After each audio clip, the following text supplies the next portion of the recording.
Selamat bertemu kembali, saya Romo Gregory Harapan SWD akan membawakan renungan untuk hari Minggu kedua Advent tahun A 2022. Hidup rukun dengan Tuhan, sesama, diri sendiri, dan alam sekitar.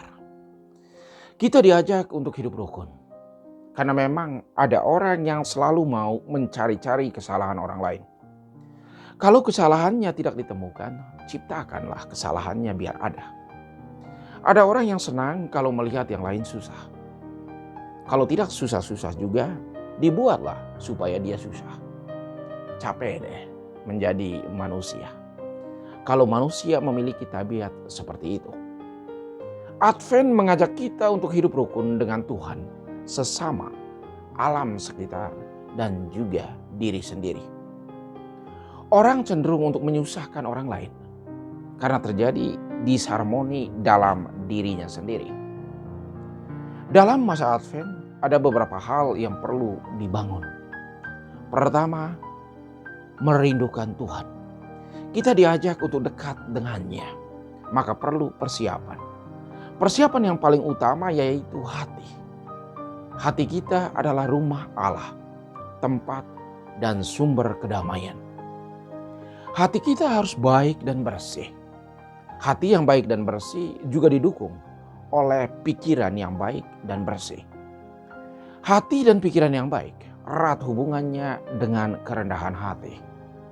Orang yang rendah hati selalu memberi tempat bagi Tuhan dalam hidupnya. Ia melihat segala sesuatu lebih dari sisi positifnya.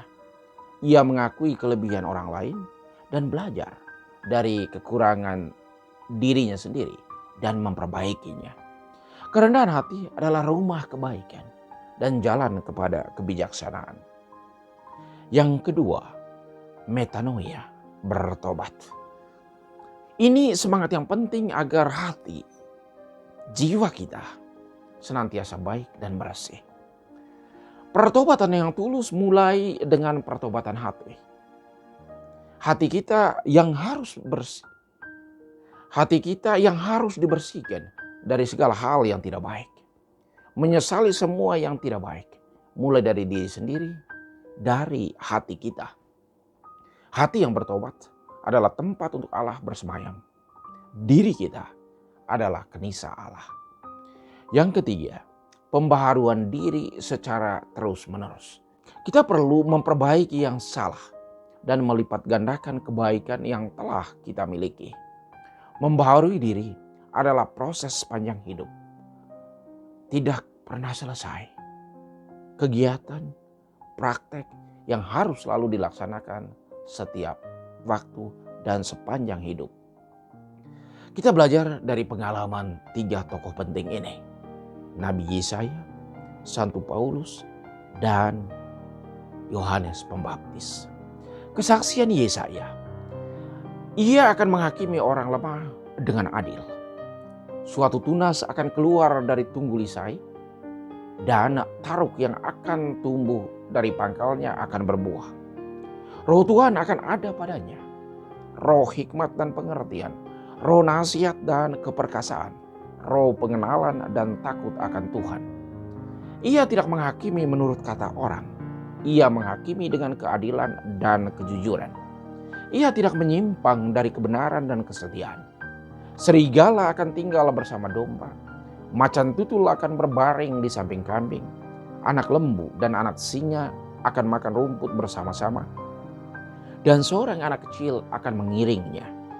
Lembu dan beruang akan bersama-sama makan rumput. Dan anaknya akan sama-sama berbaring. Anak yang menyusui akan bermain-main dekat liang ular tedung. Dan anak cerai susu akan mengulurkan tangannya ke sarang ular beludak.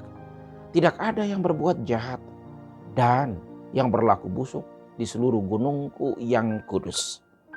Bisa dibaca dalam kitab Yesaya bab 11 ayat 1 sampai 10. Ini sebuah teks yang sungguh menggambarkan keharmonisan, kedamaian, dan sukacita dalam kebersamaan.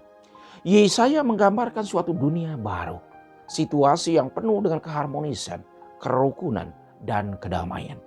Tidak ada satupun ciptaan yang saling mencederai dan mencelakakan, apalagi mencari-cari kesalahan orang lain atau kesalahan kecil dibesar-besarkan. Semua makhluk ciptaan ada dalam kesetaraan yang adil. Setiap ciptaan unik adanya. Karena itu semuanya saling memberi arti, saling memaknai, sehingga dunia ini menjadi semakin indah untuk dihuni. Bumi sekali lagi digambarkan sebagai rumah keadilan, rumah kedamaian, kerukunan, sukacita, dan keharmonisan. Keharmonisan terjadi kalau ada rasa aman, saling menghargai, saling pengertian, saling memaafkan, keadilan, kedamaian, dan tetap membiarkan semua orang bertumbuh secara alamiah dalam keselarasan. Perjuangan untuk menciptakan keadilan, kedamaian, kejujuran, dan sukacita adalah usaha manusia untuk kembali menyelaraskan adanya dengan kehendak dan rencana agung Tuhan. Semua ciptaan yang ada adalah sarana keselamatan. Yesaya sekali lagi menghantar dan menyadarkan kita untuk kembali ke tujuan utama ini, menjadi sarana keselamatan bagi yang lain. Kita jangan menciptakan neraka untuk orang lain, tetapi menjadi sarana untuk keselamatan sesama. Kesaksian Rasul Paulus. Kristus menyelamatkan semua orang. Segala yang tertulis dalam kitab suci adalah pelajaran dan pegangan hidup. Allah adalah sumber pengharapan dan ketekunan serta penghiburan. Ia menganugerahkan kerukunan kepada kamu agar menjadi satu hati dan satu suara untuk memuliakan Allah. Terimalah satu akan yang lain, sama seperti Kristus telah menerima kita. Kristus adalah pelayan semua orang. Bisa dibaca dalam surat Rasul Paulus kepada orang Roma, bab 15, ayat 4-9. Paulus memberi kesaksian bahwa kitab suci itu adalah pegangan untuk setiap orang. Kitab suci menjadi pedoman penting dan sumber penghiburan. Paulus menyatakan ini lahir dari pengalaman pribadinya. Ia adalah orang yang setia membaca, merenungkan, dan menghidupi nasihat kitab suci. Ia kembali menunjuk kepada Kristus sebagai contoh hidup. Kristuslah pelayan semua orang. Ia mempersatukan semua orang dari berbagai suku, bangsa, dan bahasa. Dalam Kristus semua orang adalah satu dan sama. Semua orang adalah putra-putri Allah yang merdeka karena telah ditebus oleh Yesus melalui pengorbanan dirinya di kayu salib. Mari kita terus berseru pada Kristus agar di bumi ini ada kedamaian, keadilan, kejujuran, kerukunan, kebenaran, dan sukacita. Semuanya itu kita harus mulai dari diri sendiri. Kita mengusahakan damai, keadilan, kejujuran, kebenaran, serta sukacita pertama-tama mulai dari diri sendiri. Apa yang kamu mau orang lain lakukan untukmu, lakukanlah itu juga untuk mereka.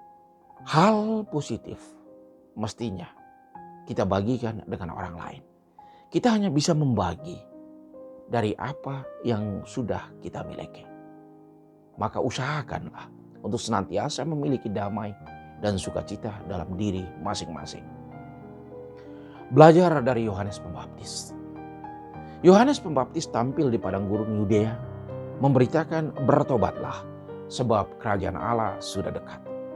Yesaya sudah lebih dahulu menubuatkan tentang misi Yohanes Pembaptis.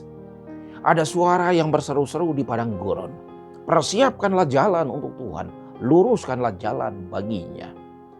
Yohanes memakai jubah bulu unta dan ikat pinggang kulit, makannya belalang dan madu hutan. Orang bertobat dan mengaku dosa serta memberi diri untuk dibaptis. Hasilkan buah yang sesuai dengan pertobatan. Kapak sudah tersedia pada akar pohon. Setiap pohon yang tidak menghasilkan buah pasti ditebang dan dibuang ke dalam api. Yohanes Pembaptis, dia membaptis dengan air sebagai tanda pertobatan.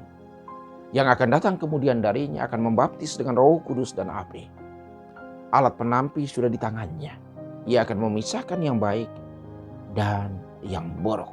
Itu bisa dibaca dalam Injil Matius bab 3 ayat 1 sampai 12. Yohanes Pembaptis dengan sangat berani mengingatkan orang Yudea untuk bertobat.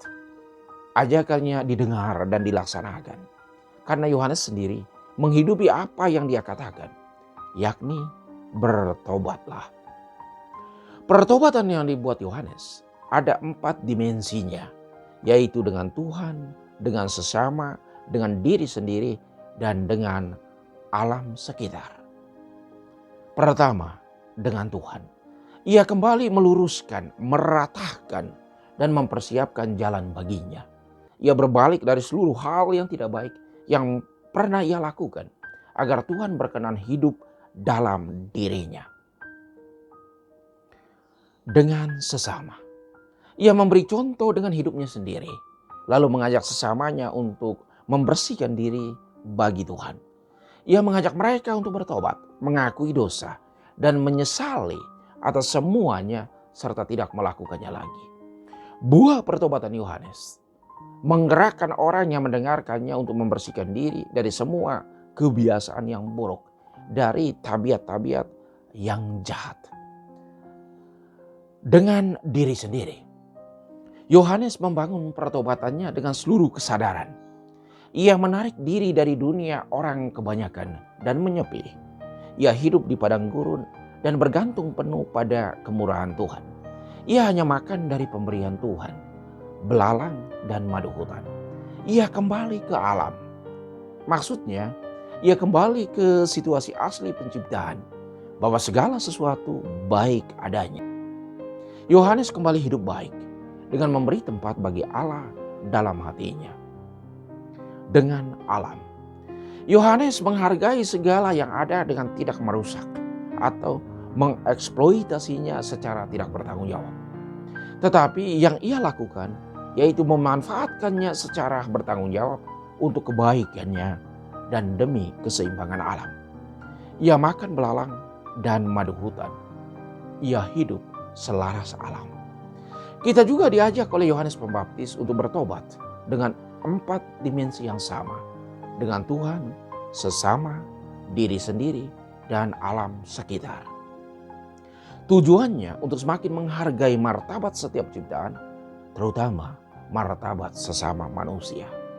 Mari kita memboboti Advent dengan merindukan kedekatan dengan Tuhan, sambil bermetanoia, bertobat, dan membaharui diri secara terus-menerus. Ini 3 dimensi penting yang perlu kita miliki dalam masa Advent. Pisau menjadi semakin tajam karena terus diasah. Demikian juga hati kita akan menjadi peka akan kehendak Tuhan kalau terus dibaharui. Selamat memaknai Advent dengan pembaharuan diri secara terus-menerus. Tuhan memberkati.